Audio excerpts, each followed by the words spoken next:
video, we're going to be explaining the new Baumfolder 714XAPA semi-automated folder. And what I mean by semi-automated, the fold plates move in for the fold that you choose.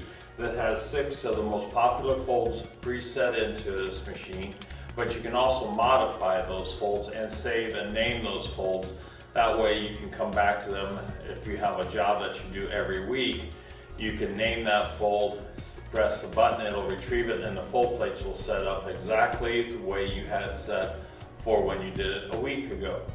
But you still have to set the feeder for the size of the sheet that you are running. And then we do have scales here so that it sets up so everything is center fed, so that you actually just set it for like 11 by 17 sheet. You would set the side guides for 5.5 for the 11.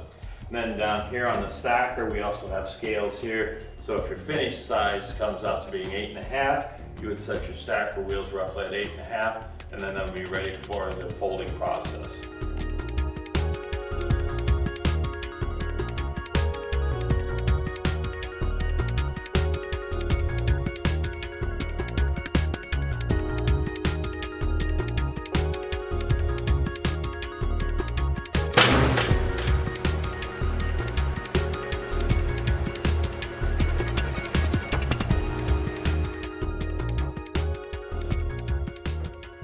Here we're just folding 11 by 17 perfectly in half to 8.5 by 11.